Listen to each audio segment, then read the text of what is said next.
It feels like bushfires are getting more and more frequent, and every year we're seeing more news stories of aircraft being deployed to fight them from the air. But who are the people at the controls, the ones who are flying into the chaos? What kind of aircraft are they using to take on something as unpredictable as a bushfire? And how do these people train for the missions that are pushing both the pilot and the aircraft to their absolute limits? As a pilot here in Australia, I do often hear firefighting and rescue aircraft over the radio. All traffic Mangalore, Firebird 497 is at the Kestrel base, about to become airborne. But I've often wondered about the voices behind those radio calls, and I've always wanted to know what it's like actually inside the world of aerial firefighting. So I've come down here to regional Victoria to Mangalore Airport to spend the day with Kestrel Aviation on one of their training days, to see inside how they get prepared for what is going to be potentially another big bushfire season here in Australia, and to see exactly how they're using aviation to save lives.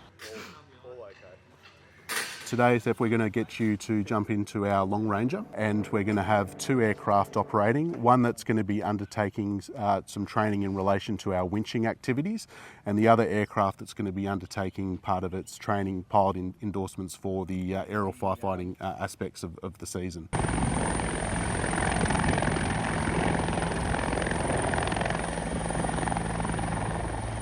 So this is a Bell 412 that's behind us at the moment, but what aircraft do you actually operate? What have you got in your fleet?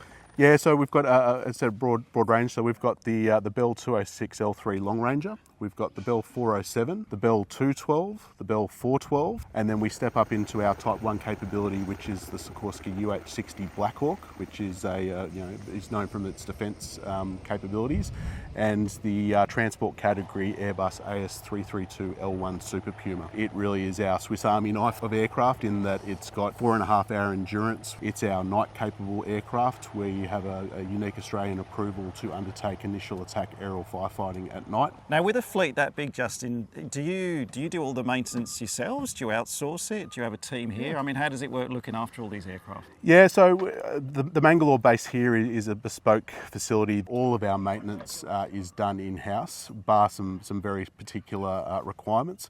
So we have a team of highly skilled and experienced engineers, particularly with the types that we operate here, that support the aircraft both here and remotely in the field as required. Big numbers on the front of the helicopter. I didn't know until I walked in today, until you told me earlier what they actually mean, but they have relevance. In the case of our Bell medium aircrafts, they're supplied with a HeliTAC number, which is a tactical firebombing capability. So this aircraft, for example, which is registration VHKHU, is actually identified as HeliTAC 346. So the 3 indicates a Victorian allocated number, a 2 would be New South Wales, 1 for the ACT, 4 for Queensland. It's an identifier that the agency can use to quickly identify where the aircraft belongs from a nominated operating base, and also it allocates its call sign for the radios.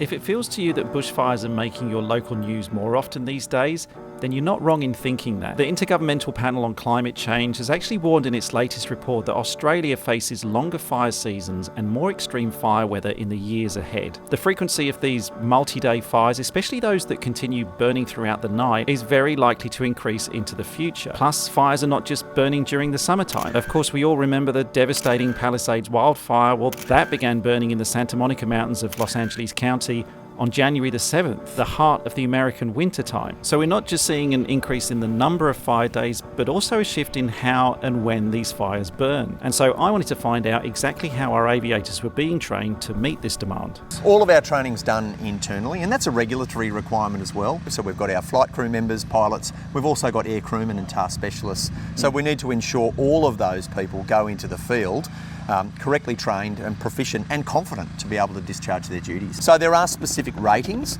that is required to operate in the fire environment, in the low level environment, and on top of that then it's about experience. It's someone's experience not just in that low level environment but also operating with different organisations, with different agencies, and sometimes working on the ability to work on their own. Night firefighting was conducted in the US before it was done here, but they were doing what's called ground felling. So they were using a small geographic footprint, going to a ground helicopter landing site and filling the tank with water from a ground facility. We knew, or the agencies knew, particularly Victoria, that with our geographic footprint, that we couldn't do that. It was quite limiting. So we needed to be able to emulate what we do by day, and that is selecting a dip close to the fire or an open water source, and then getting the water as we do by day, and then continuing, keeping that continuity to the fire. So we pioneered that in Australia, and then that was then taken back over to the US, and so they're doing that as well over there. Fantastic.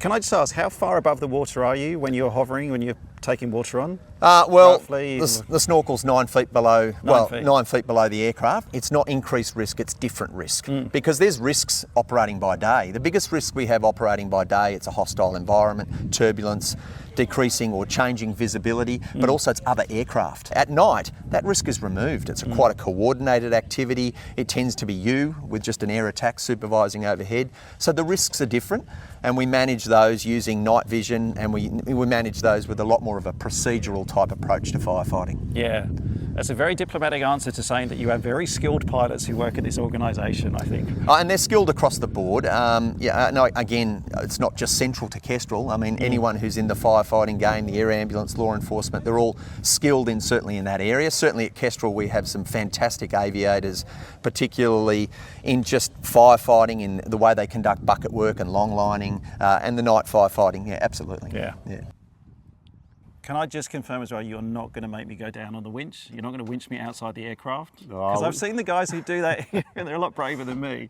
Yeah, I think we can probably keep you in the comfort of the aircraft. All right, good. I'm looking forward to it. Thanks very much. Excellent. Okay, coming up.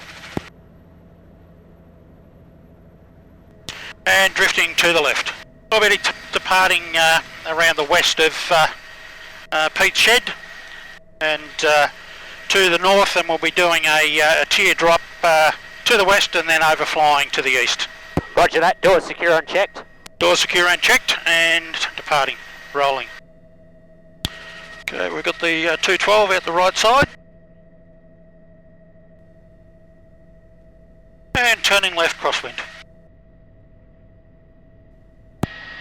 So we've just departed from Mangalore Airport now, just climbed up a little bit, and we're making our way out towards the first of the two missions that we're going to be watching today. This one is going to be watching one of the Bell 212 helicopters performing some of its tests in this sortie, which is actually all related to the aviation firefighting side of what Kestrel do. With the large fleet of aircraft that Kestrel operates, and knowing that during fire season those machines are often going to be dispatched far from home base, sometimes to some of the most remote corners of the country, I was curious to find out what was actually required to keep these aircraft fueled and flying during these busy fire seasons. Porting our aircraft out in the field, we have a number of unsung heroes which are our base assistants. All of our aircraft will deploy into the field with a mobile refueling capability. The one we're standing behind us here is one that's attached to one of the air cranes that we support in Victoria. Generally we would attach a smaller towable trailer to one of our Bell mediums, and obviously the larger capacity tankers to the larger aircraft as we go through. We're generally trying to support at least at a minimum a day's operation of the aircraft with the fuel capacity we attach to it. During the 2019-2020 season, which was the Black Summer, we burnt through over 2.5 million litres of Jet A1. Yeah, so the ground support is a critical part of what you do as well. Without the fuel, the aircraft don't fly. Yeah. Yep. And if you look to the north, straight up over the valley there's another dam there with a dead tree at the far end. That's the second dam that they use. Target, yep. Okay, sounds like they're on their way out. As we made our way over to the area of private land that Kestrel used for training, and as the second helicopter, a Bell 212, started to get close, and because I wanted to get the best possible footage of it performing its exercises, the time had come to do the one thing I'd still, after all these years of flying, still really don't like when I'm flying in a helicopter. Okay, speed back to 60 knots. Roger. To the door. Just checking Stefan's seatbelt. He's secure on seatbelt. I'm on one to lead, just going to crack the door. Roger.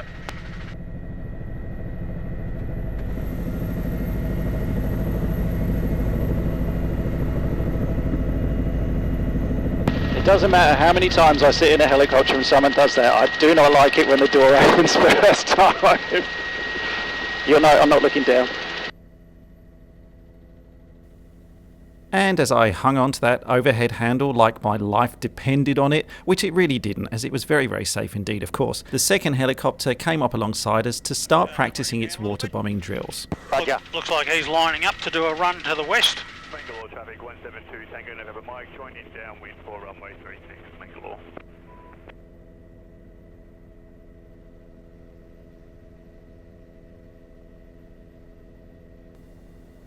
Bangalore traffic and Tango November Mike, Helitac 248, Bell 412 helicopter is rolling parallel runway 36 from the primary windsock. It's very cool. Very, very cool. So I need to confess something to you at this point of the video, and that is, of course, you want to see the water drop from the helicopter, right? That was a big part of why I came along on this trip, but because I wasn't quite expecting it to happen at the time it did. Did you get that? I got most of that. This is what I captured. Now, fortunately for me and you watching this video as well, on this occasion the helicopter was actually training doing multiple bombing drops. Luckily, that also allowed me to witness the skill that's actually involved when the helicopters are coming down and taking on board water. Just imagine this, you have to hover the helicopter in one position, not allow yourself to drift left or right because of the wind. You're not that high above the surface of the water, and all the time the weight of the helicopter is actually increasing as well because of all the water that you're bringing on board. He'll be dropping at about the same location. Okay, understood. Can you let me know when he's about to drop, just so I can make sure I get him this time? Yep. So he's coming in for his drop now, he's Coming in lining it now. up.